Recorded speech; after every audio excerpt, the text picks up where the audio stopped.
Hey guys, how's it going? Haven't done a vlog in a while. I was actually asked to do this by a fan and friend of mine, so that's the reason you guys are seeing this. And it's really the debate of how this next generation has really started differently. All right, and first of all, excuse me if I seem like I'm sweating or if I'm just like wet in general. It's just because I went running and I kind of like washed my face, and it's so hot here in Los Angeles. Like still, it's like in the 90s every day. It's over 100 degrees easily.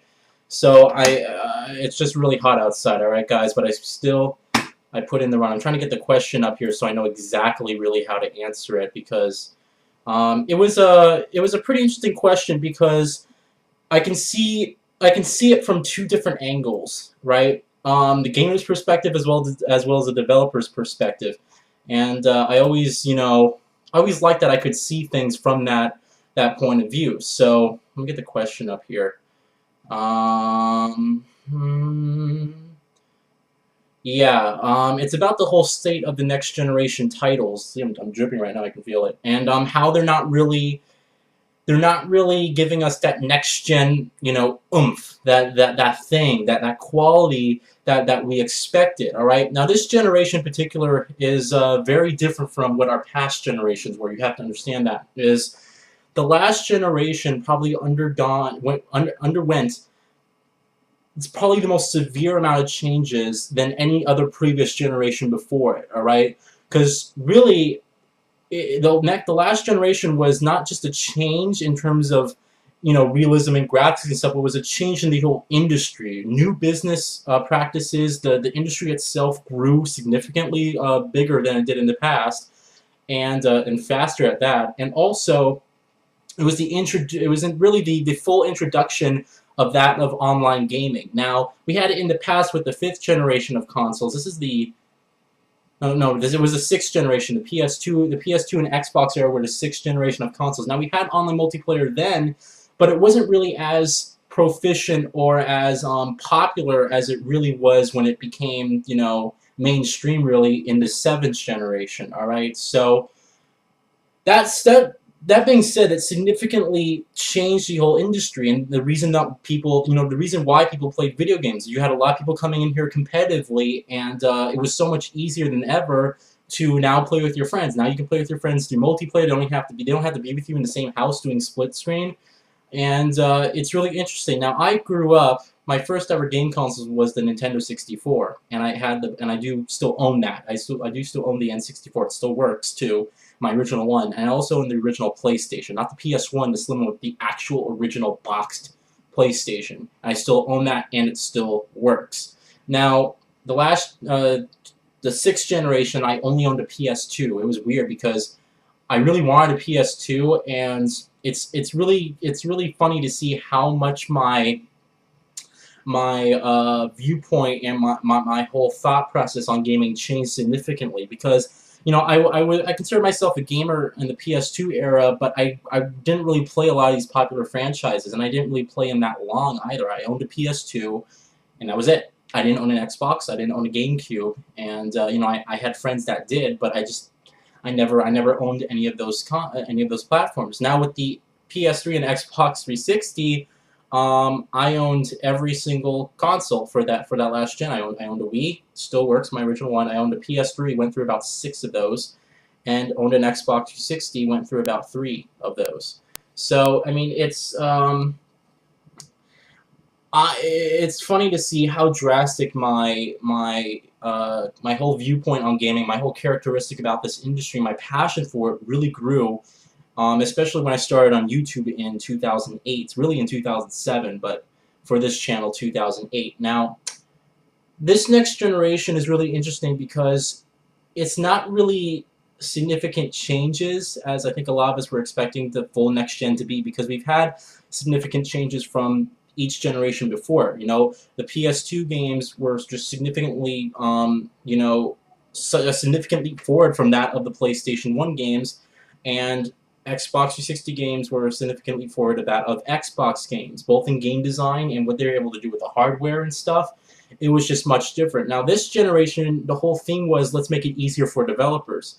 and we've got these consoles that developers are already maxing out their potential, and you know, they're built with off-the-shelf parts, meaning that you can essentially buy every single piece of hardware in these consoles and build your own, you know, standard Xbox One or PlayStation 4. So that being said, it's funny because next gen for us really now next gen is really just the PC versions of last gen games. You know, it's like, oh, you have the same games, but now you have 1080p and now you have the 60 frames per second. Sometimes they can't even hit 1080p and 60 frames per second on some of these games. So it comes down to really the innovation that is done by developers, and AAA games these days are not really showing us the type of innovations that we want, you know, to see. It's more coming from the indie scene. Now, I think it's funny because the indie market grew significantly over the course with Steam, and how Steam just supported pretty much everything. I mean, it's so easy. Not really easy, but Steam does a very, very, very good job of being able to support the independent developers. They put it up there on a system called Greenlight. People vote that they want it, and Steam will support that game when it comes done. And you can also do early access games and basically buy the game ahead of time and test it out, and as the developers are keeping updating and patching it. And this generation, really with the consoles, we're seeing a lot of these these, you know, Microsoft and Sony really going after the whole indie scene because they see how innovative it is, and how it can really appeal to just a different type of audience. That being said, for AAA, it's very interesting because as someone like myself who comes from a creative mindset, I am essentially a gamer like you guys, but you know, I understand what developers are trying to accomplish, which makes me different from most of the market out there. So there's only a few of us, some of you guys may be watching this video as well, who really understand what developers are trying to accomplish and what developers need to accomplish as well. This comes not in the form of upgraded graphics and more visual fidelity in our games, but rather the emotion and the passion that's gone into these game storylines. So with that being said, the industry is still significantly there's still a lot of room for improvement. All right, and David Cage said this a while back, and a lot of people, because I tweet the news over on Twitter and stuff, and a lot of people just miss, you know, they just don't understand really. They don't think, or they just don't have that mindset of I can't see this from a creative perspective, right? So David Cage said that games are still very much trying to be like movies, and we still have a long way to go until we get to that level of quality, and you know, until we get to that point where games are very much like movies. And a lot of people replied to that tweet and they said, but games already like movies, and we're already at that level of cinematography. To which I said, that's not the point he's making though. See, films surpass us in many ways, not really lately, but still in many ways throughout their history of being able to tell more compassionate and different types of storylines. In games, what you generally have here is your standard storyline of, here's your generic white character with black hair, here is the generic villain who wants to destroy the world, and you have to get from point A to point B, and you know, kill a couple people, and that's it. And it's very much the same throughout. Very, very rarely do you get a game that builds itself upon an original storyline, and a storyline at that is built surrounding its character development and emotion, which is very important. I must tell you guys, emotional storytelling is very hard to pull off unless you have that mindset of, you know exactly how to develop your characters. But the thing is, if you don't care about what you're doing in the point of, you know, when you're doing it, basically the whole game surrounding it falls apart unless your gameplay is very good, because the graphics, sound, and really the graphics, the sound, and the gameplay of the game bring you the immersion within the game world. Now the storyline and music as well, the soundtrack and the, you know, the ambience and stuff, they bring you the emotion really. And it's when one fails, it relies so heavily on the other, and if the other can't provide as much to keep you invested in the experience. And what happens is you get a completely unworthy, and the experience just falls apart, and utterly fails, more or less. This goes back to Destiny. Now, Destiny, which I just, I beat over this week, and I finally beat the campaign. It had a story that was very hard to follow through, and that you didn't care. When I was in an area, I didn't know why I was there. I didn't know really what I was looking for until I looked at the objective, and I didn't really care. That's the thing. Now, Destiny was able to rely solely on its gameplay, but even then, the gameplay got very repetitive. And this is why Destiny got the low review scores that it did, is because it had two elements. It had its game design, and it had its emotional storytelling, and basically the immersion and the emotion. The emotion failed, and all it had to rely on was its emotion, and it was too heavy. What it was trying to do, it was so much that the immersion basically fell apart. And it still, it was kind of fluctuating. It was like this the whole time, but it still didn't give you the type of gameplay experience that a lot of us expected. All right, and especially coming off of Halo, which has a really deep, complex, and at the same time, I would admit, emotional storytelling. If you follow through each Halo game, you're connected to these characters. You're invested, and Halo has where the gameplay might not be enough for some. At least it can rely on its storyline and its cinematic presentation. And so it's very hard to find a game that's equally balanced, and at that time equally exceeds for both the innovation and the I should say the immersion, and as well as the emotion. All right.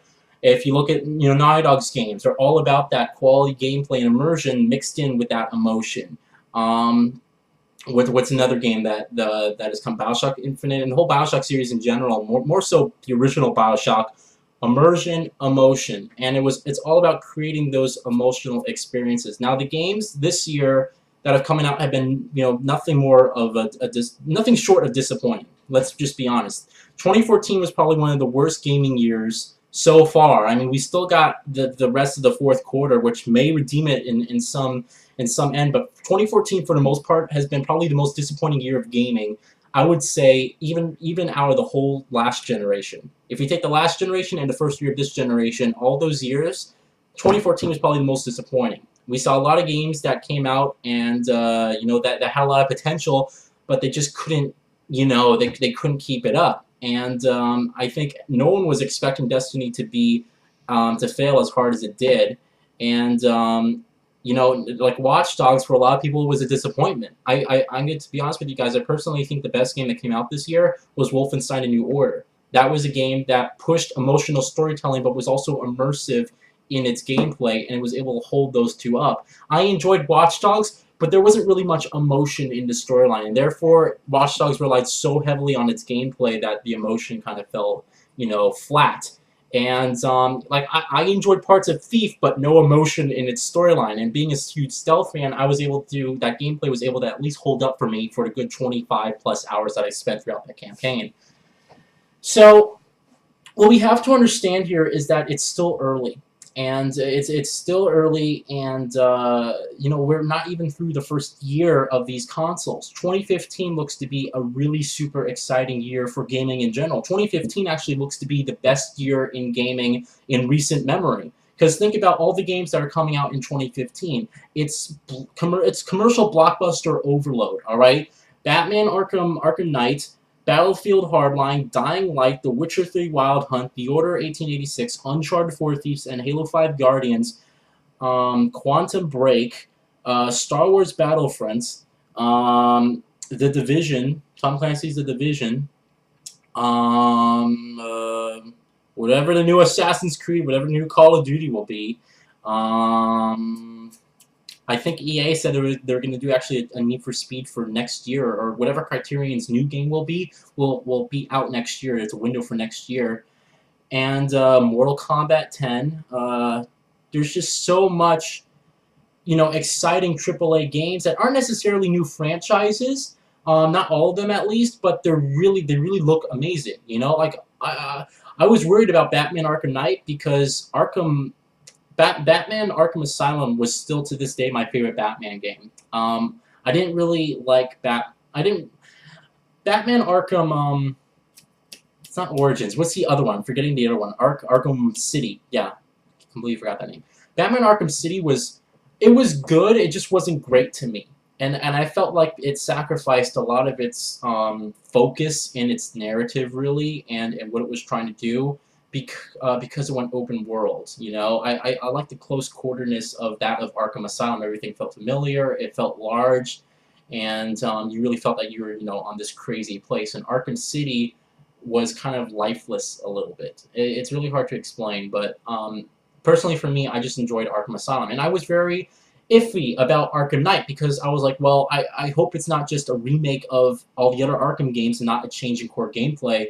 And when they showed that demo, I was really pumped on it. I was really sold on the game too. I was like, wow, that demo looked amazing. I want to play the game, and so I'm really excited for that.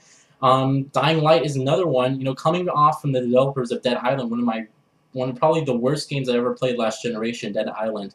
And if you disagree with me, you played it co-op with people, but I absolutely hated Dead Island, and I'm actually pretty excited for Dying Light because of its core gameplay change, and it's not necessarily related to Dead Island, but it's from the developers, and it looks like they said everything I've seen from the game, like, oh, combat is an option. I was like, yes, finally a game that's taking on a still fairly new gameplay mechanic, all right? Because really when it comes down to it, Mirror's Edge did the parkour thing, and still to this day, the reason why really I praise Mirror's Edge for really the type of game it is because it's the most recent game in our industry that built itself off a brand new core gameplay concept. All right, a brand new core gameplay concept. It was first person, and parkour was integrated within the core experience, and it wasn't just first person shooting with parkour elements. It was parkour elements with first person shooting. And that was the difference. It was within its core gameplay. And it's how often, if I ask you guys what is your favorite game, you all come out and say, oh, I like this game, I like this game. How many of you guys can say that favorite game built itself upon a completely brand new, unique genre, a new core gameplay concept? And that's what we really need in sequels, really. It's most of what we have now is developers taking a game, slapping a number on the box, and copying and pasting various animations and stuff and writing a new storyline to go along with it. And what we really need is core gameplay change. Not necessarily that completely reinvents the formula, but something that gives us a new experience, something that gives us something that we weren't expecting. Battlefield Bad Company 2 plays drastically different than Battlefield 3. And you can see the core gameplay change. They look drastically different, but it's a core gameplay change that still retained the formula. That's what a sequel should be. It should be something like that. It shouldn't be like Assassin's Creed Brotherhood to Assassin's Creed Revelations, and those type of games where it's just a core. It's not really a core gameplay change, but oh, we added new animations, but it still plays the same. It still feels the same. This is the CEO of Activision said this during the Call of Duty Advanced Warfare multiplayer briefing.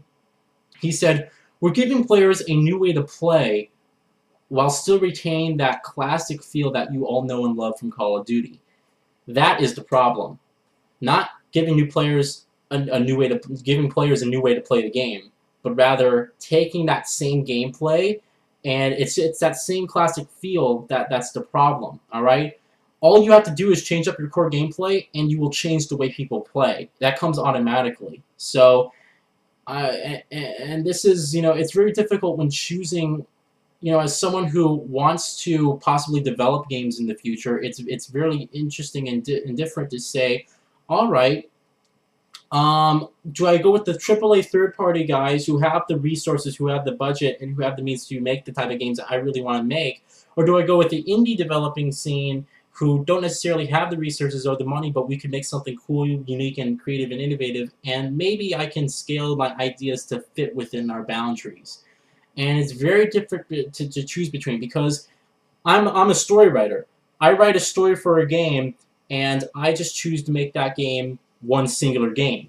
That's not that doesn't have a sequel. That doesn't follow up to any DLC. It's just one singular game. It has a beginning, it has an end, and that's it. It's like if I made The Last of Us and I didn't plan on making a sequel to The Last of Us whatsoever. And as a story writer, I did that.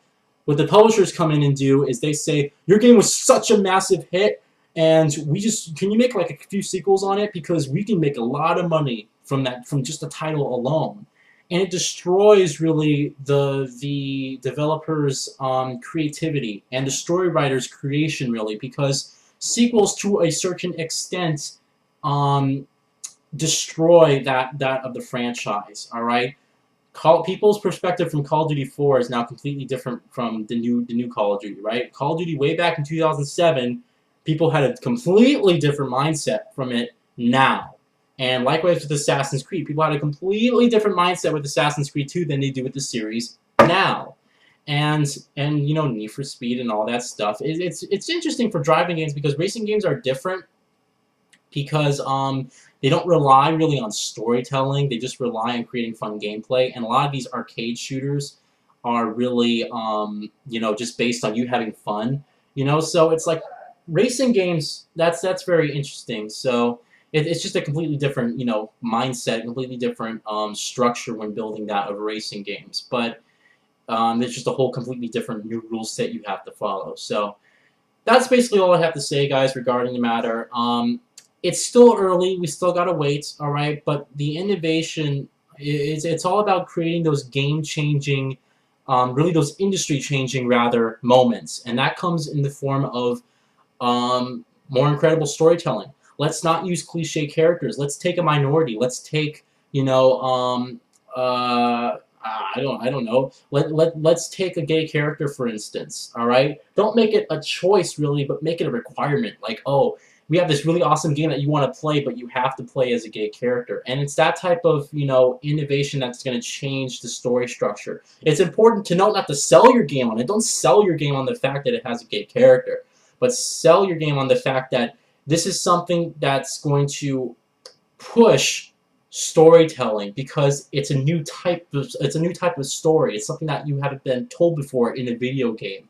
Don't focus on the fact that it just has this one thing. It's like if all we did was have characters, male characters in games, and people are like, oh no, buy this game because it has a female character. Don't sell it based on it having a female character. Sell it based on it having a unique form, a unique perspective from the storyline, and it's really interesting. So you do it based off that. So, like I said, as someone who wants to create games in the future, who possibly wants to do that, right? Because I have a ton of ideas in my head, about like 5 or 6 ideas, right? And they're really good ideas. Let me not mistake you guys. I don't mean to toot my own horn here, but they're really good ideas. And you guys know the type of games I like to play. You know that I like emotionally rich, character developed storylines. Great graphics, and you know, gameplay that's varied. Everything's built upon this system I like to call the 5 pillars of gameplay. These are 5 different varied types of core gameplay. All right, could be combat, stealth, driving, I don't forget, platforming, you know, just you know, stuff like that. It's like different core types of gameplay, and then through innovations like that, you're able to give people a reason to keep playing your game because they're never going to get bored, never going to get tired because the game keeps giving them new stuff every now and then. So we'll have to see, guys. As a quick note to end it here, as someone who wants to develop games, all right, from a creative perspective, I don't want to work on games. I want to create games, and I don't want to just create a great third-person shooter. I don't want to create just a great stealth game. I need to create something that changes the industry, that constantly evolves and moves forward, who moves the whole medium forward, right? Gaming still has a long way to go. We are able to tell, you know, great storylines and reach that level of cinematography, but there's certain stories that have yet to be told. There's a lot of stories that have yet to be told. And this comes down to it being a factor of being patient, all right? Once the generation that is in charge of the world right now dies, and our generation really takes charge, that's when we're going to be able to make some really cool advancements, all right? Because our generation, really my generation, the millennials and on, see things from a completely different perspective than the people before, right? A completely different perspective. We have technology, we have all this knowledge about different cultures, and it's all available to us in an instant. So, you know, we're really going to change the world, and sooner, you know, when I'm like 50, 60 years old, All right, we're all gonna be talking like we're all gonna be having conversations with everyone like, hey, did you play like the latest video game? Like that game was really awesome. And it's gonna seem as normal as it is talking about the latest TV show. It will. All right, it's going to. It's this. The video games are still. They're not relatively new. They've been around, but they have a long way to go. And it's going to be the next full interactive. No, really, it's going to be the next popular medium that everyone's going to be invested in. It's not going to be blamed for violence anymore. Whatever's next after video games is going to be blamed for. It's all. It all shows throughout history. The radio was once blamed for bullshit. Movies were once blamed for bullshit. Music was once blamed for bullshit, and now video games are being blamed for bullshit. It's all throughout history. There's always a scapegoat. So I'm going to stop the rambling here, guys. Hang in there. Next gen is just starting, and there's a lot of games that are coming forth. And I, for one, am very excited about the stuff that's coming out. I hope that we'll see some good stuff in the near future. And let me know what you guys think. All right. Just what is your whole opinion on really this next generation, but more importantly, the industry as a whole? Do you guys have any suggestions at all to advance it? Because it's really about, us coming together as a creative mindset and being able to tell something different. So you guys have a great day. I'll talk to you later. And yeah, until next time.